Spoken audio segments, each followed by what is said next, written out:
These are the skills I did not learn, and I wish somebody would have told me where to start. These are my favorite tips and tricks for making sure that we get the biggest bang for our buck when we go shopping every single week. Most people have at least a little something in their pantry or fridge, whether it's just spices, oil, butter, maybe a sad half wilted bag of spinach, or maybe a tiny bit of beans or pasta in the pantry. Everybody has something, even just a tiny bit. At least most people do. Now, if you have absolutely nothing on hand, I do have some meal plans, of course, that you can check out for inspiration with just a small amount of money, or you can, of course, call 211 or reach out to your local food pantry for assistance.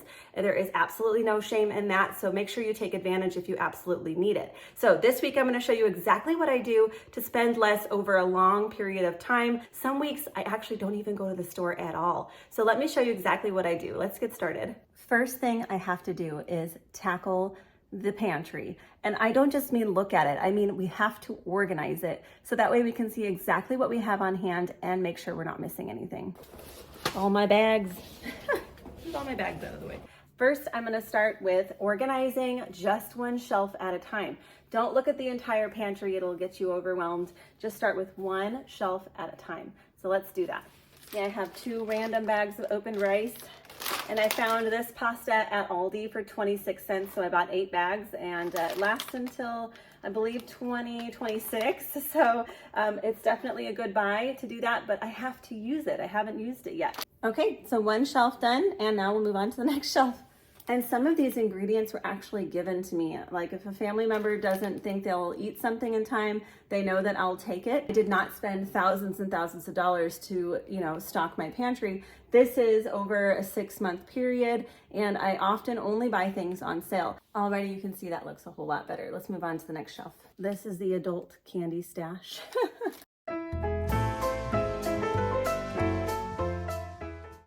Don't forget to rotate too. First in, first out.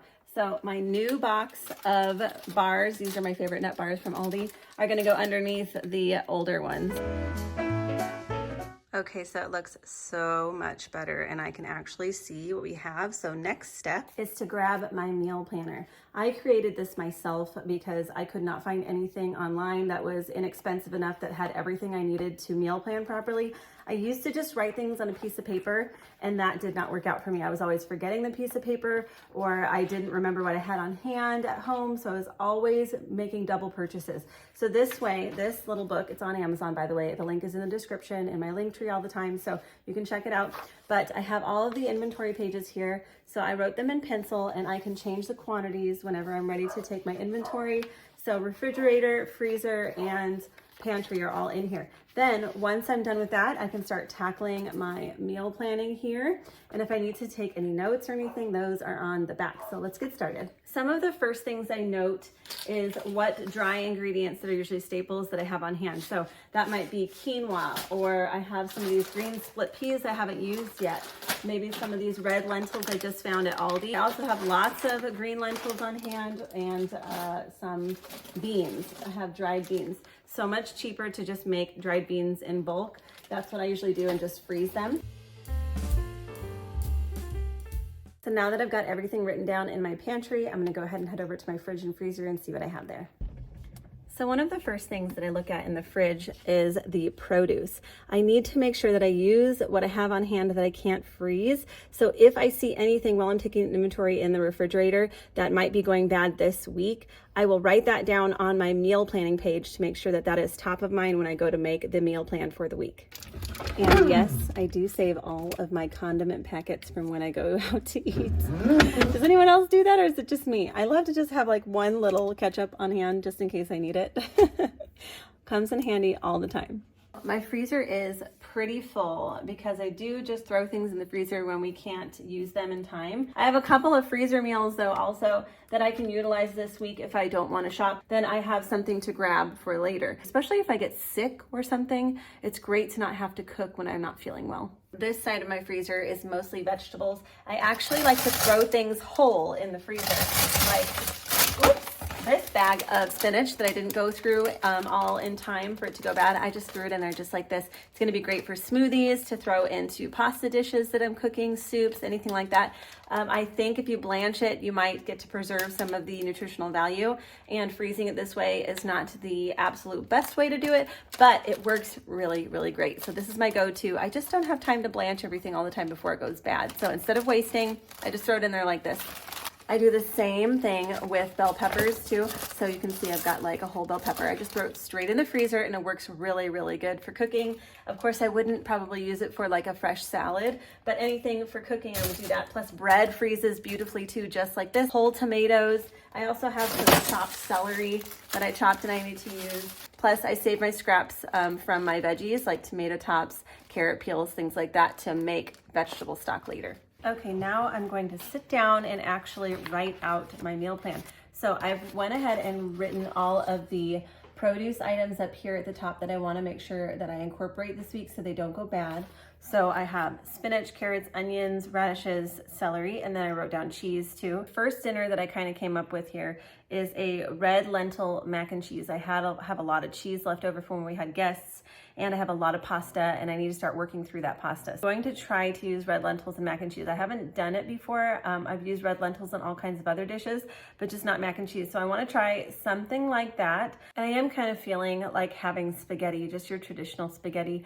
So I think there's nothing wrong with doing a lot of different pasta dishes in a week. Maybe I'll pick up some iceberg lettuce at the store. I really like iceberg, and maybe a cucumber, and make a nice fresh salad to go with a just simple spaghetti. And freezer meals are great for the day that you go to the grocery store, because I don't know about you, but a lot of times I feel tired after grocery shopping that day. So a freezer meal is a great way to just get dinner in the oven, and that way you can kind of rest a bit and then plan the rest of the week after that. So I've decided that I want to do 2 freezer meals this week, because I do really want to utilize some of those things in the freezer. I don't have very much on my grocery list so far, and before I go shopping, of course, I'll check on some other things and I'll write them down. And then I am going to be taking you with me shopping this week, and then I want to show you a couple of the recipes. So tonight I'm digging into the freezer meals, and I'm going to get out this one with the enchiladas.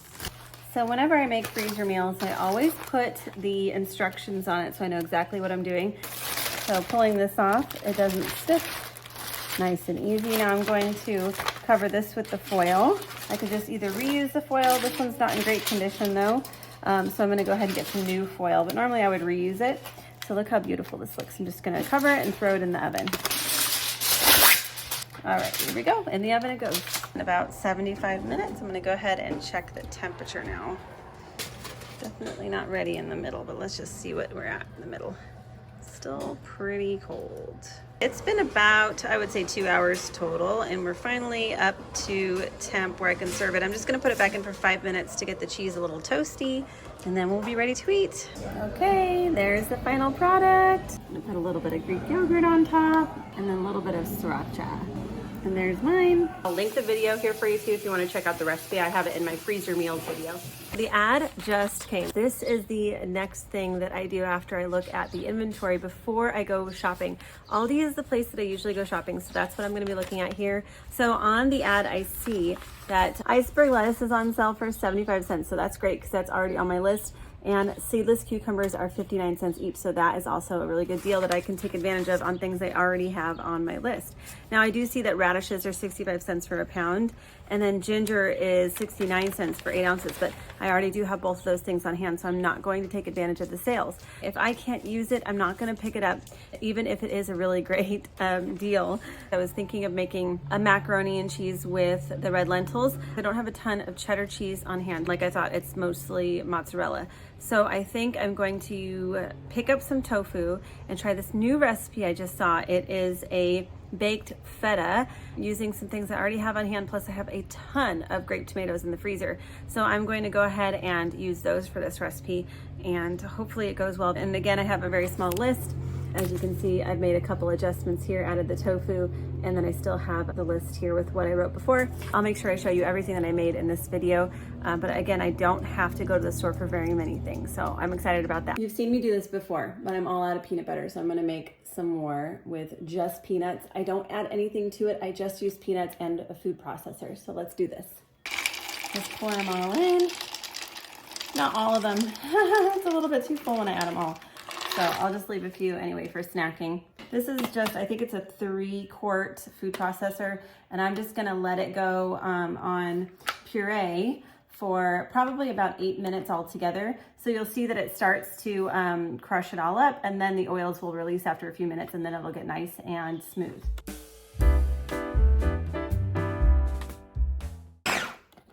So this is what it looks like after about 5 minutes. Some of the pieces from the top of the lid here, you know, drop down. So I'm gonna go ahead and go a couple more minutes just to get it to the smoothness that I like, but you can certainly leave it like this after 5 minutes, just up to your taste.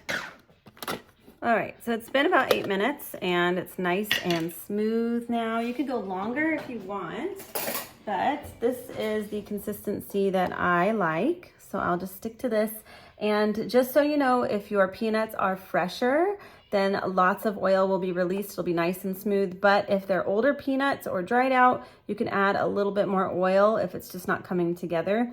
Just a little bit of oil at a time, just until it gets nice and smooth and creamy and emulsifies like this. And that's it for peanut butter. Look how creamy and delicious. On this particular morning, I did have some English muffins left over from when I had guests, so I just added some of that homemade peanut butter with honey and just made peanut butter on crackers for my son. For dinner on this day, I wanted to try something new from this Scrappy cookbook I just picked up, and it was perfect because I have this strawberry top vinegar. You probably saw me make it a couple of weeks ago, and I just have not perfected a recipe. So when I saw it in this cookbook, I thought perfect. So I added some of that strawberry top vinegar, a little bit of Greek yogurt, then some Dijon mustard, and a little bit of salt, and just gave that a mix.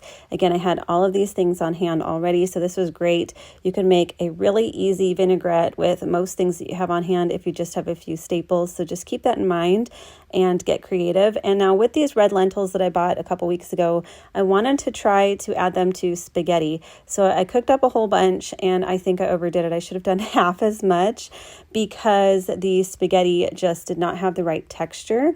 And eating the leftovers the following day, though, I did find that adding some mozzarella and Parmesan cheese, it made it perfect. So I think I'll just need to play around with the recipe a bit, but I added too many red lentils to this.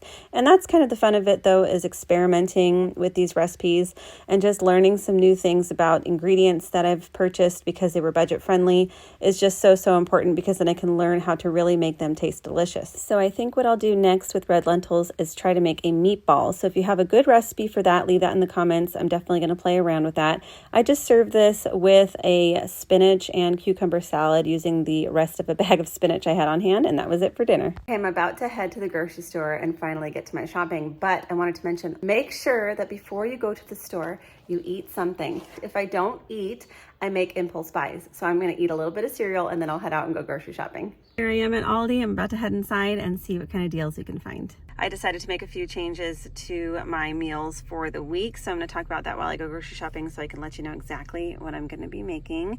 And hopefully we can get out of the grocery store today without spending more than around $20. So let's go. First thing I need is milk.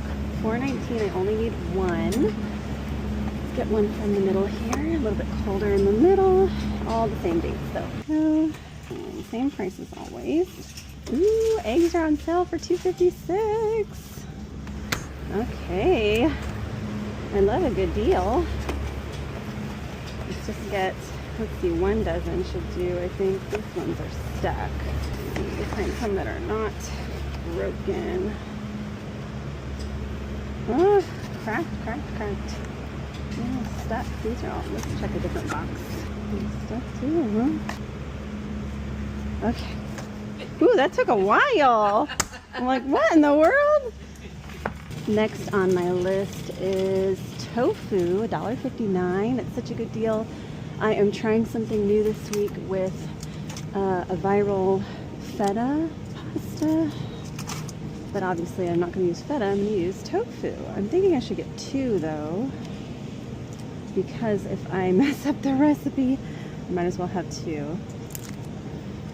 And they're only $1.59 each. I'll get 2. Iceberg is on sale, 75 cents. That is such a good deal. I'm gonna get a nice big one back here in the back. There we go. Let's see if this one looks okay. Let's see if they have any better ones. This one feels a little bit wet. Oh my gosh, look at this beauty. Wow, that is so pretty. 75 cents for that, can you believe it?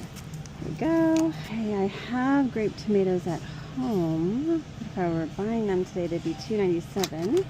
I have onions at home. Oh, the price went up, $2.19 for 2 pounds of sweet onions, $2.98 for 3 pounds of yellow onions. But thankfully I have those at home too. Now I'll get a seedless cucumber for 59 cents. What a good deal. Look how huge. My goodness. Take it out of the plastic when we get home though. All right. Okay, the last thing I need is fruit. $1.88 for strawberries. Perfect. Get some of those. That price is not bad. Let's look in the back and see if I can find some really good ones. The berries are super, super expensive. So let me look over here at the pears. $4. Let me see if I can find some good ones, because these will last a while and they're so delicious. Okay, let me make sure this is 3 pounds. I came over to weigh these pears and it's only 2.5 pounds. I'm glad I weighed it because it's supposed to be 3 pounds. This one's 3 pounds. Perfect. Let's go see what the total is. So today's total at Aldi was $17.44 because I did end up buying an extra tofu just in case. So I'm having the spaghetti as lunch the next day. It didn't turn out perfect. I think I put too many lentils in them, and I'm going to try making a lentil meatball. If you have any good recipes for a lentil meatball, let me know. I haven't worked with red lentils very often, so I'm definitely in the experimentation phase. Even though it wasn't my favorite, it was still pretty tasty. Next, I need to throw together some taco seasoning. I always just make this from scratch.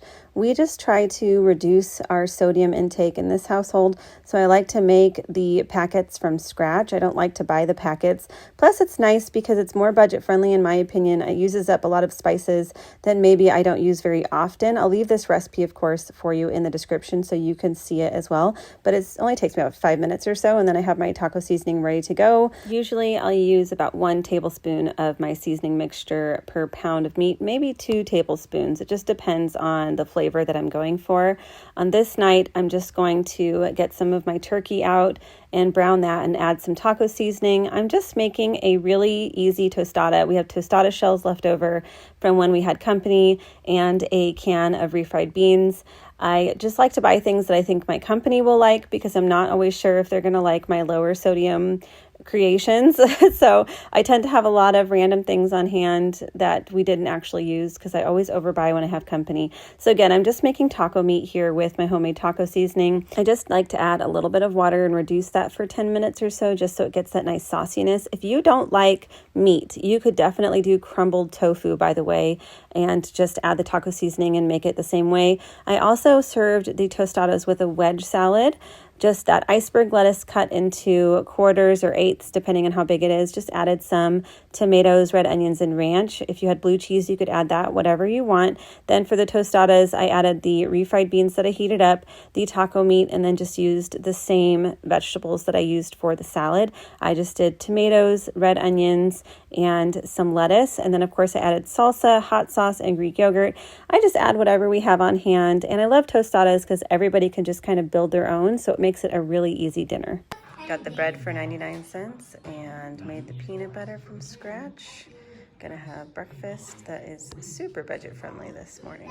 So I pulled out a freezer meal, black bean and barley soup. I'm gonna get that started, and I'm also going to get a Parmesan rind from the freezer and add this to the soup for extra flavor. I'm going to simmer for about 20 minutes or so. Still partially frozen, but that is okay. Let's get it cooking.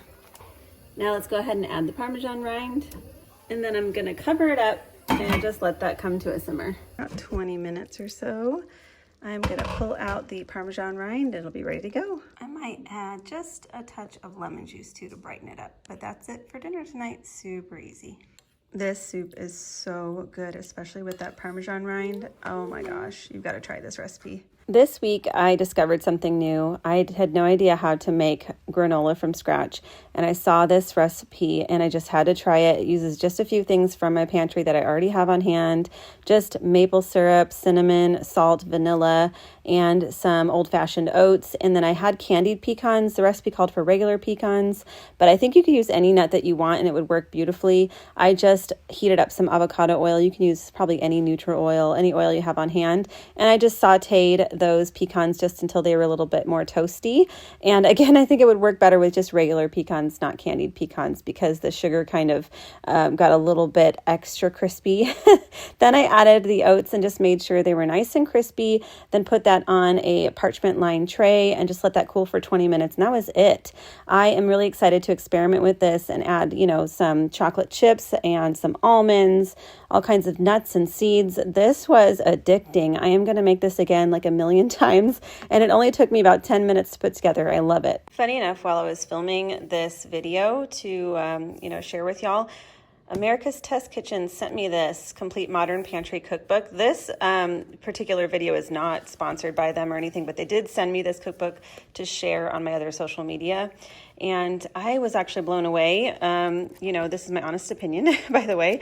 I was blown away by all of the different recipes and tips and things in this book. And I do recommend, investing a little bit in educational things like this. This cookbook, I think, is $20 right now on Amazon. So it's a pretty good deal for 350 ways to use what you have on hand to make meals. So it's got lots of great inspiration. I have a lot of recipes dog-eared myself, so you can follow along with me. And of course, I'll share any recipes that I've adapted and things like that along the way.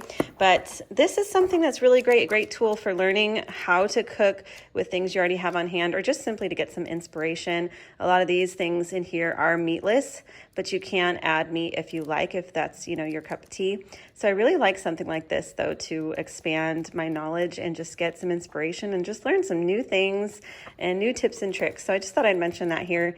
I'll leave a link in the description for you as well. And as you saw in this video, I did make a recipe from Plant You Scrappy Cooking. This is another cookbook that I recommend. It's 140 plant-based zero-waste recipes that are good for you, your wallet, and the planet. And this one is really approachable. You can see I've got a lot of things dog-eared in this one too. So if I make anything, I will of course share the recipe and the adaptations that I made to it. But this is a great way to kind of get some inspiration again. So little cookbooks like this or big cookbooks, I should say, that are full of tips and tricks on using what you have on hand and not wasting things, just interesting ways to try ingredients that maybe you haven't thought of before. I highly recommend just getting maybe one or two something like this that kind of fits your nutritional needs or things that you like to eat. But I like these ones because they have some really great tips too on really just, saving food and making sure that we really get our, biggest bang for our buck. So I'll leave a link for this one too in case you want to check it out. So unfortunately, while I was filming this week and cooking all these recipes, one of my kids did end up getting sick, and I wasn't able to cook some of the things on my meal plan, and I leaned a little bit more heavily on things in my freezer, which is okay because that's what it's there for. When I don't have time to actually cook dinner, I can have something I can pull out of the freezer and not have to go through the drive-thru. In any case, if I would have bought all of these ingredients that I used this week from the store this week, it would have cost about $55, and I only used about $40 worth of those ingredients because I used them from things that I'd already purchased. So that being said, it was a pretty good budget-friendly week overall, and I clearly have more work to do to go through some of these ingredients. So hopefully I'll be doing another video like this where I show you what I use on hand and show you a few more recipes and not just the few that I was able to show you this week. I hope you got a little inspiration from this video, and if I missed anything or if you want to add anything, please do so in the comments. I'm always looking for new ways to save and to stretch my budget, and I think a lot of people watching this video would love to read the comments and see all the extra tips and tricks too. So definitely do that. Now, big news too, I am working on a digital product for you that should be out in a couple of weeks. It's going to be a budget meal planning guide. I'm going to include all my tips and tricks for starting a meal plan and how to grocery shop and how to really save on the groceries. Plus, I'm going to include printables of my weekly meal plan, the inventory sheets that you can print and reuse as needed, plus some grocery lists, meal plans to go with those grocery lists, and all kinds of recipes and just a lot of different things. And I really hope that you look forward to looking at that, because I'm working really hard and it's really fun. And I'd love to hear if you have any other things that you want to see in this digital product, so I can make sure I include everything that y'all want to see in it. So definitely check out some of my other videos in case you need some more inspiration, and I'll see you in the next video. Bye, y'all.